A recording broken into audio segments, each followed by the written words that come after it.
Hello everyone, ये इस series की दूसरी वीडियो है। इस वीडियो में हम समझेंगे क्लास 10th की साइंस के दूसरे चैप्टर को, जो कि है एसिड बेस एंड सॉल्ट्स। कि अब तक वैसे तो शायद ही हमने एसिड या बेस का नाम सुना हो, लेकिन सॉल्ट का नाम हमने ज़रूर सुना है, क्योंकि हमें लगता है कि सॉल्ट सिर्फ वही होता है जो हम अपने खाने और डेली लाइफ में यूज़ करते हैं। लेकिन इस चैप्टर में आप कुछ ऐसी चीज़ें जानेंगे जिन्हें जानकर आप शॉक्ड और सरप्राइज हो जाएंगे। हम इस चैप्टर को टॉपिक्स टू टॉपिक्स कनेक्ट करते हुए स्टोरी के फॉर्म में समझेंगे। तो चलिए पहले हम समझते हैं एसिड्स के बारे में। तो एसिड्स वे सब्सटेंस होते हैं जो कि खट्टे होते हैं टेस्ट में, और ये एक्वस सॉल्यूशन में H पॉजिटिव आयन रिलीज करते हैं। एक्वस सॉल्यूशन को आप सिंपली समझिए वाटर सॉल्यूशन, यानी कि एसिड जब वाटर में डिसॉल्व होते हैं तो वो H पॉजिटिव आयन रिलीज करते हैं। इसके साथ जो एसिड्स होते हैं वो ब्लू लिटमस पेपर को रेड कर देते हैं। इसके बाद हमें देखना है एसिड्स के टाइप्स को। तो एसिड के टाइप्स को हम 3 बेसिस पर देखेंगे, जो कि है on the basis of occurrence, on the basis of strength और on the basis of concentration. तो अकरेंस के बेसिस पर एसिड्स 2 टाइप्स के होते हैं, जो कि है ऑर्गेनिक एसिड्स और इनऑर्गेनिक एसिड्स। तो ऑर्गेनिक एसिड्स उन एसिड्स को कहा जाता है जो कि नेचुरली प्रेजेंट होते हैं अर्थ में। फॉर एग्जाम्पल सिट्रिक एसिड, जो कि नींबू में पाया जाता है।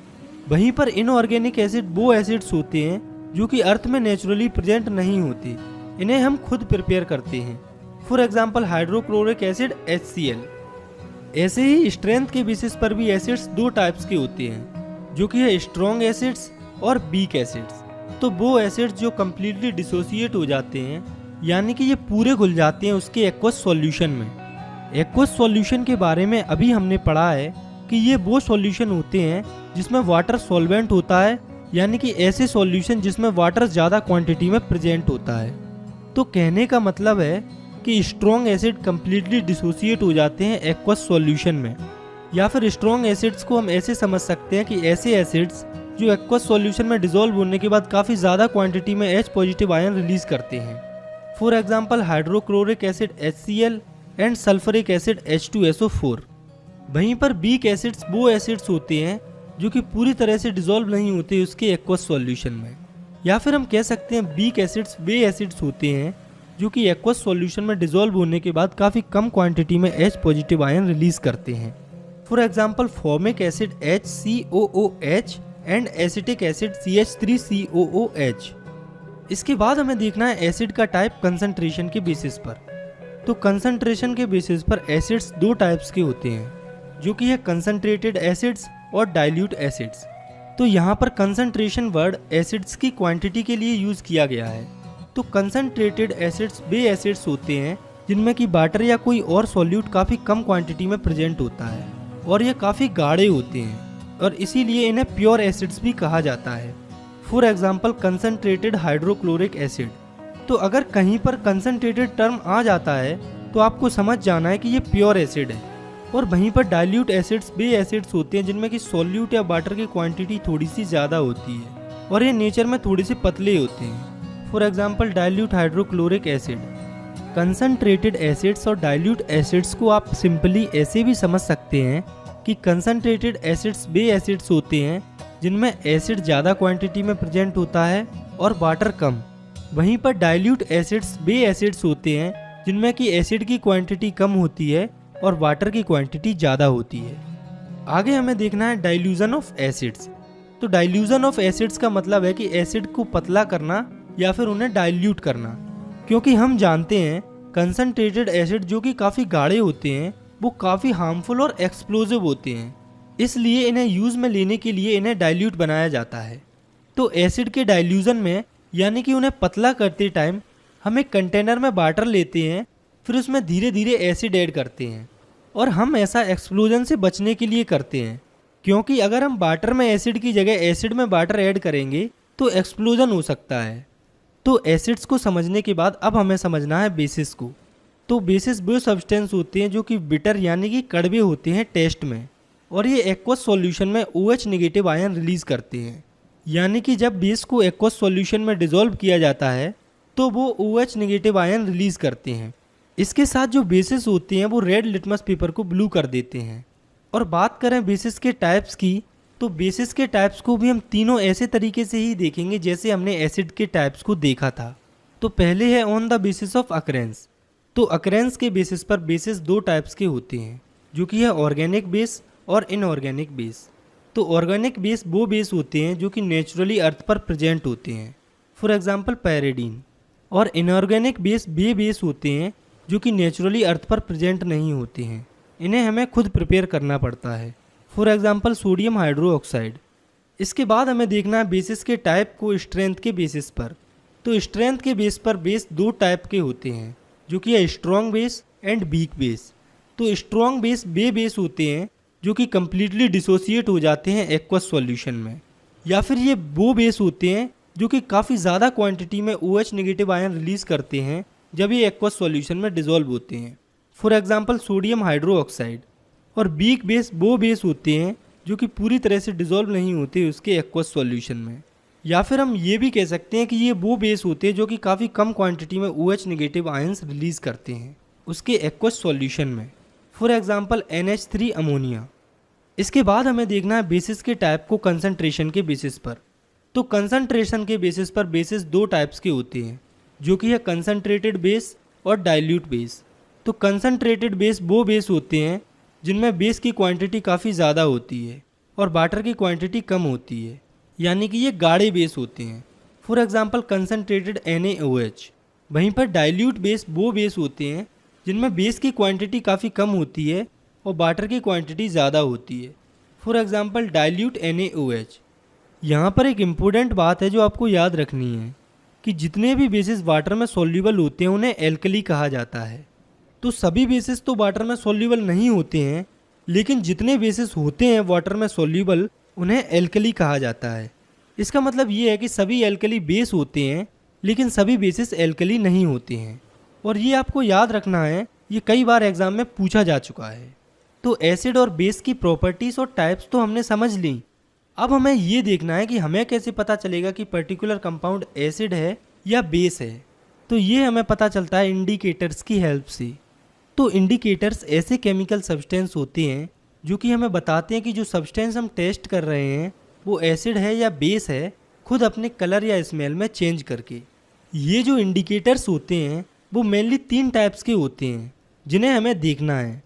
तो पहले है नेचुरल इंडिकेटर्स।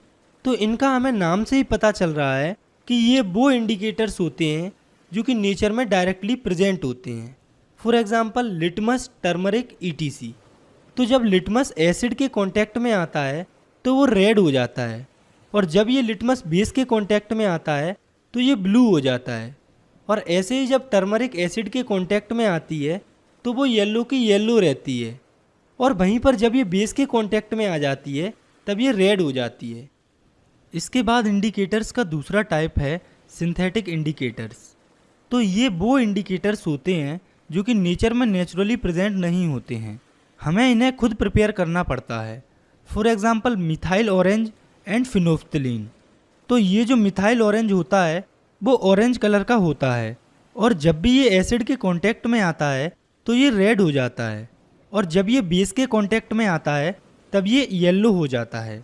और ऐसे ही जो फिनोफ्थलीन होता है वो कलरलेस होता है, और जब ये एसिड के कांटेक्ट में आता है तब ये कलरलेस ही रहता है, और वहीं पर जब ये बेस के कांटेक्ट में आता है तो ये पिंक कलर का हो जाता है। इसके बाद तीसरे टाइप के इंडिकेटर्स हैं ऑल्फैक्टरी इंडिकेटर्स। तो ये ऐसे इंडिकेटर्स होते हैं जो कि हमें अपनी स्मेल की हेल्प से बताते हैं कि ये सब्सटेंस एसिडिक है या बेसिक, या फिर हम कह सकते हैं ये वो इंडिकेटर्स होते हैं जिनकी स्मेल डिफरेंटली चेंज होती है एसिड और बेस के साथ, for example onion and vanilla essence. तो ऑनियन और वनीला एसेंस की अपनी अपनी नेचुरल स्मेल होती है। तो एसिड्स में जो ऑनियन की स्मेल है वो बेसिक की बेसी रहती है, लेकिन बेसिक मीडियम में ऑनियन की जो स्मेल है वो गायब हो जाती है। ऐसे ही वनीला एसेंस की भी स्मेल एसिड के साथ जैसी की जैसी रहती है, सेम टू सेम, लेकिन बेसिस के साथ वो स्मेल नहीं आती है। तो एसिड बेस के टाइप और इंडिकेटर्स को समझने के बाद अब हमें देखना है एसिड और बेस की केमिकल प्रॉपर्टीज़ को। तो इनकी पहली रिएक्शन है रिएक्शन विथ मेटल्स। तो पहले हमें देखना है एसिड की रिएक्शन मेटल्स के साथ। तो जो एसिड्स होते हैं वो मेटल के साथ रिएक्ट करके सॉल्ट और हाइड्रोजन गैस फॉर्म करते हैं। For example hydrochloric acid plus zinc gives zinc chloride and H2 gas. तो आप इस रिएक्शन में देखिए HCl जो कि एक एसिड है वो मेटल के साथ रिएक्ट करके जिंक क्लोराइड जो कि एक सॉल्ट होता है उसे फॉर्म कर रहा है और साथ में हाइड्रोजन गैस रिलीज हो रही है। एसिड की ही तरह जो बेस होते हैं वो भी मेटल के साथ रिएक्ट करके सॉल्ट और हाइड्रोजन गैस फॉर्म करते हैं।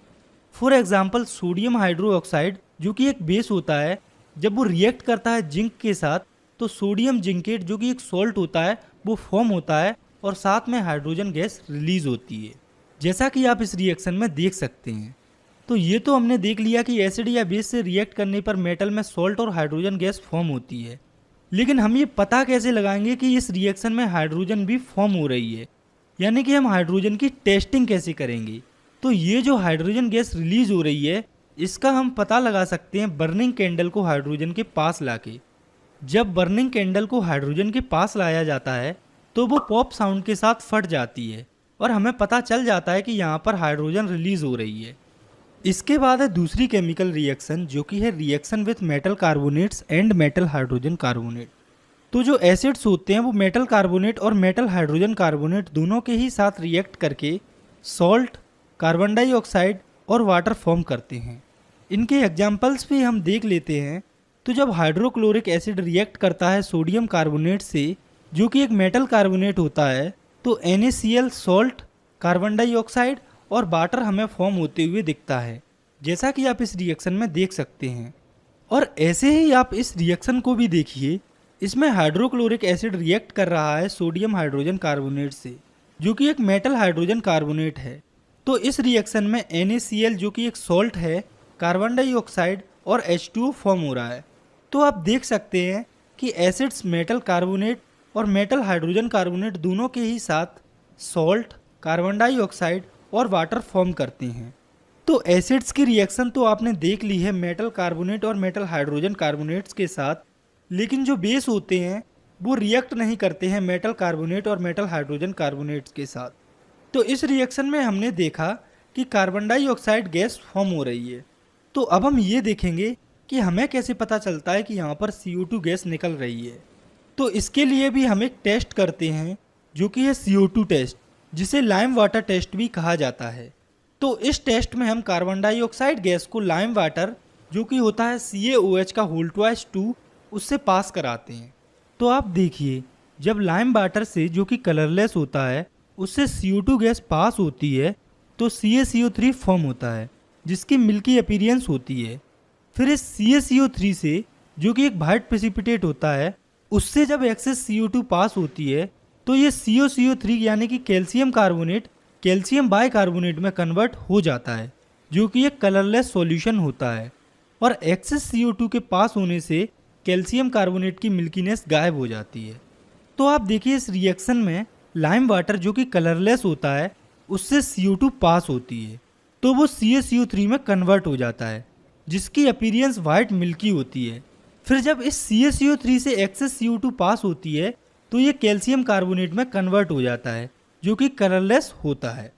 तो इससे हमें पता चलता है कि यहाँ पर इस रिएक्शन में CO2 पास हो रही है। इसके बाद अगली केमिकल रिएक्शन है reaction of acid and base with each other, यानी कि एसिड और बेस की आपस में रिएक्शन। तो जब एसिड और बेस आपस में रिएक्ट करते हैं तब सॉल्ट और वाटर फॉर्म होता है। फॉर एग्जाम्पल जब हाइड्रोक्लोरिक एसिड और सोडियम हाइड्रोक्साइड की आपस में रिएक्शन होती है तो NaCl सॉल्ट फॉर्म होता है, साथ में वाटर भी रिलीज होता है।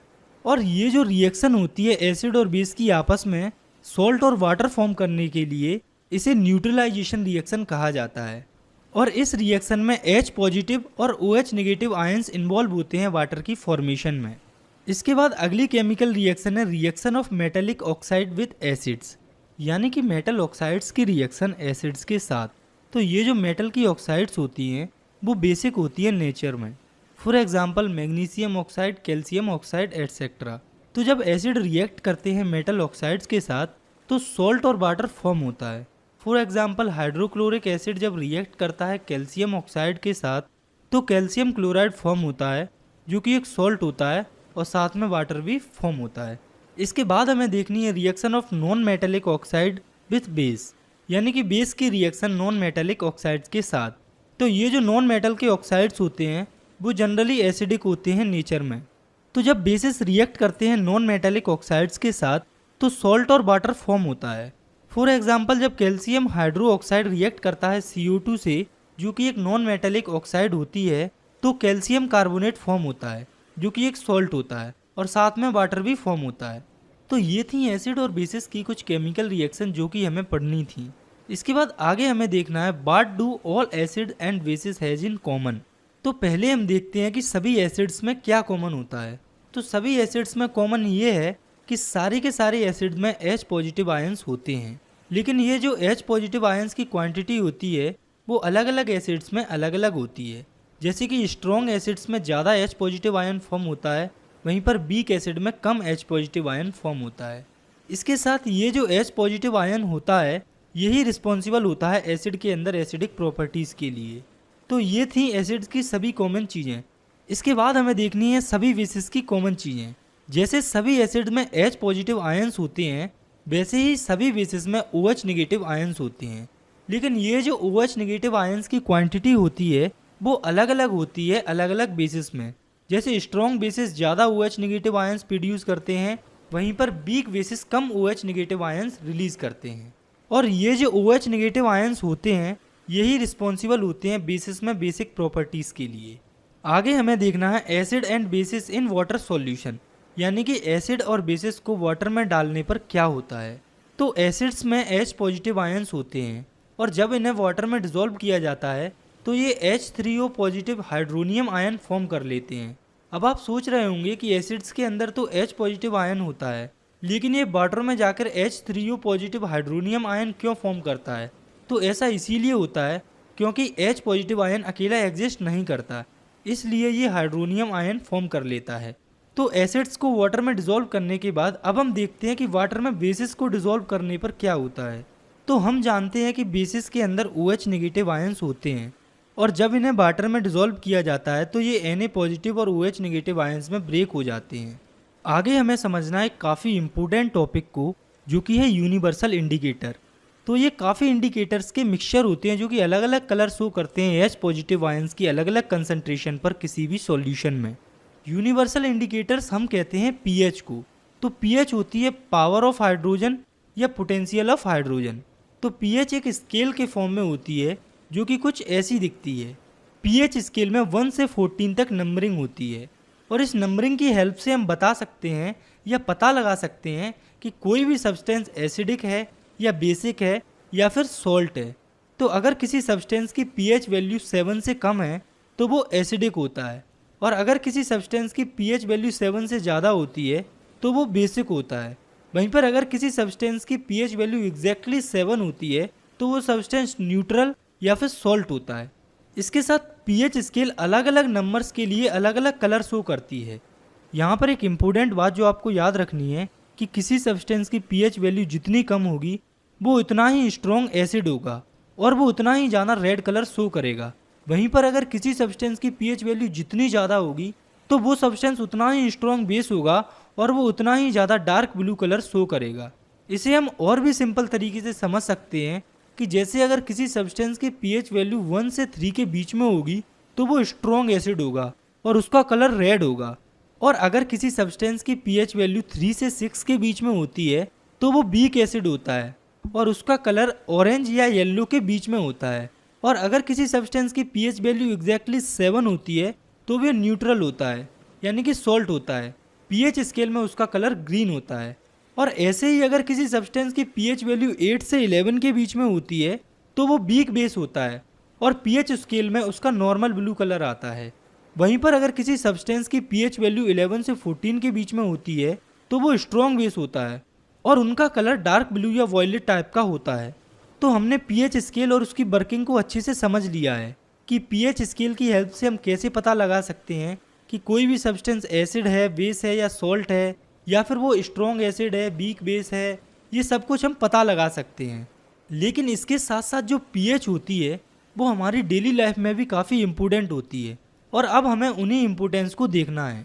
तो इसमें पहली इम्पोर्टेंस है our body works effectively between the pH 7 to 7.8, यानी कि जो हमारी ह्यूमन बॉडी होती है वो इफेक्टिवली काम करती है जब बॉडी की pH 7 से 7.8 के बीच में होती है। और जब भी इस पीएच में कुछ भी चेंज आता है तो हमारी बॉडी इफेक्टिवली काम नहीं करती। अगली है pH of rain less than 5.6 is called acid rain. तो जब भी रेन वाटर का पीएच 5.6 से कम होता है तो उसे एसिड रेन कहा जाता है, जिससे वाटर खराब हो जाता है। तो हम पीएच के हेल्प से पता लगा सकते हैं कि वाटर कंटामिनेटेड है या नहीं। पीएच की तीसरी इंपॉर्टेंस है tooth decay starts when pH of mouth become less than 5.5। यानी कि जब हमारे माउथ की पीएच 5.5 से कम हो जाती है तो हमारे दांत खराब होना शुरू हो जाते हैं। तो हम पीएच की हेल्प से अपने दांतों को खराब होने से बचा सकते हैं। अगली है plants need a specific pH for their healthy growth. तो जो प्लांट्स होते हैं वो स्पेसिफिक पीएच पर ही अच्छे से ग्रो करते हैं। तो हम पीएच की हेल्प से पर्टिकुलर सॉइल की पीएच चेक करके पता लगा सकते हैं कि कौन सा पर्टिकुलर प्लांट कौन सी सॉइल में अच्छे से ग्रो करेगा। तो पीएच को अच्छे से समझने के बाद अब हम समझते हैं इस चैप्टर के तीसरे पार्ट को, जो कि है सॉल्ट्स। तो सॉल्ट्स वे कंपाउंड होते हैं जो कि न्यूट्रलाइजेशन रिएक्शन से फॉर्म होते हैं एसिड और बेस के बीच में। तो जब एसिड और बेस की आपस में रिएक्शन होती है तब सॉल्ट फॉर्म होता है और साथ में वाटर भी प्रोड्यूस होता है। फॉर एग्जांपल हाइड्रोक्लोरिक एसिड और सोडियम ऑक्साइड जब आपस में रिएक्शन करते हैं तब सोडियम क्लोराइड NaCl जो कि एक सॉल्ट होता है वो फॉर्म होता है और साथ में वाटर रिलीज होता है। तो ये जो NaCl होता है इसे ही कॉमन सॉल्ट कहा जाता है, जिसे कि हम खाने के लिए भी यूज करते हैं। जिस तरह से सोडियम का सॉल्ट होता है सोडियम क्लोराइड, उसी तरह से और एलिमेंट्स के भी अपने अपने सॉल्ट्स होते हैं, जैसे कि calcium chloride, potassium chloride etcetera. इसके बाद हमें देखना है सॉल्ट्स के केमिकल को, यानी कि केमिकल्स फ्रॉम सॉल्ट।